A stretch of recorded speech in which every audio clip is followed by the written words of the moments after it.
Hi, I'm here with Kevin Canfield with The View from the Middle, and I am Stacy Russell.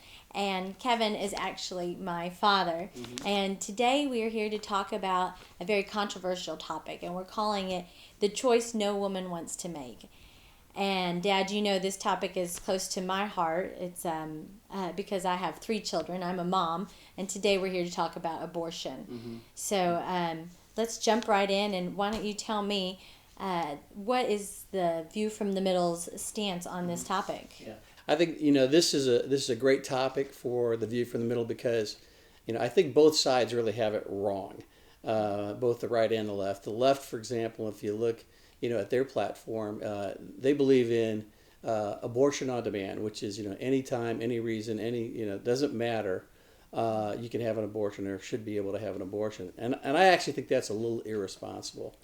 On the other side, on the right, there's sort of a no tolerance platform, which is, even with considering rape and incest, there's no tolerance for that, and I think that is a little strict.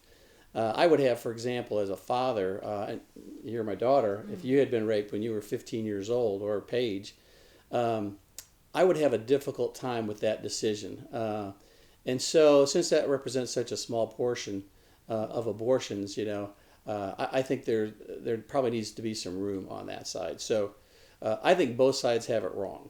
So one of the main arguments or discussion points with abortion is that it deals with a woman's body, and it is her right to choose what she does with her body.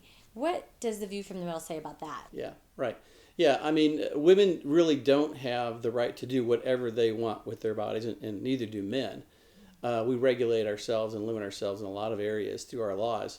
For example, if a woman would decide to fill her body with alcohol and then go drive a car, she begins to infringe on the rights of others, and so we limit ourselves there. Also, when a woman and a man conceive, they create a brand new DNA, a DNA that has never existed before in the world and will never exist again. It is unique. And when a woman decides to abort a pregnancy, she is infringing on that new person's right, which is the first right enumerated in the Declaration of Independence. So I would argue that she doesn't have the right to infringe on that person's rights. And beyond all the things that we have talked about, there are so many risks associated with abortion, physical and emotional risks, that I think most people are totally unaware of.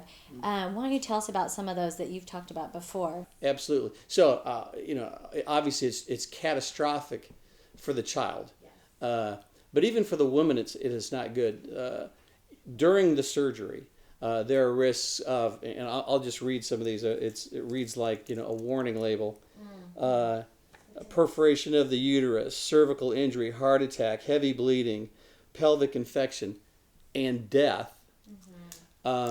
So, even during a surgery, there's physical issues and concerns that a woman should have.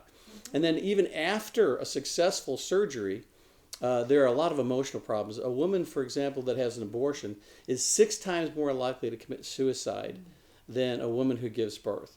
There's anxiety issues, eating disorders, concerns about discovery, and there's many even that believe that there's a link between abortions and cancer for the mother.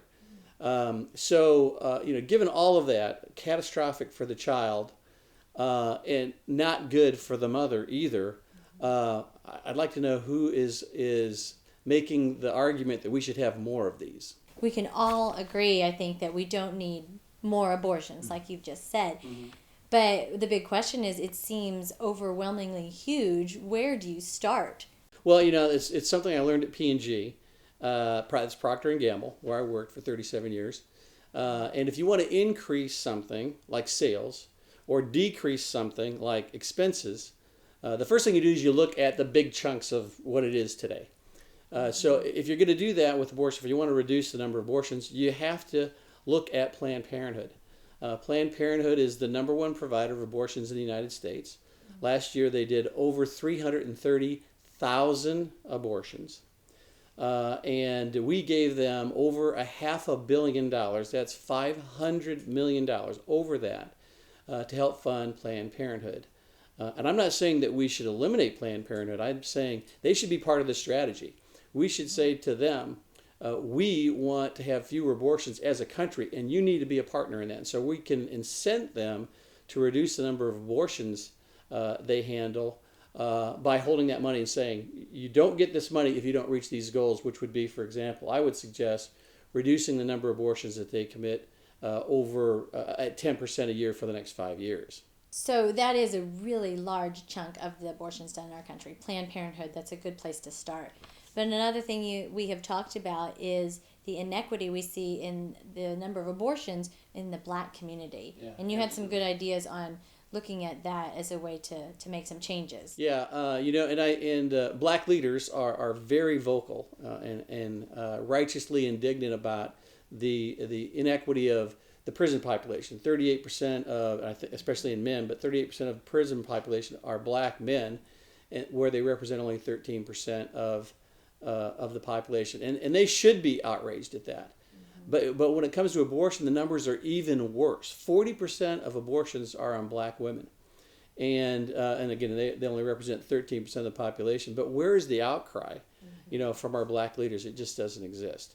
So I would say that Black leaders like Al Sharpton, Jesse Jackson, even Tim Scott, the new Republican senator from South Carolina, and Charlie Rangel, thank you. Those are the guys that should step up and say, I want to commit to reducing that percentage in half in 5 years.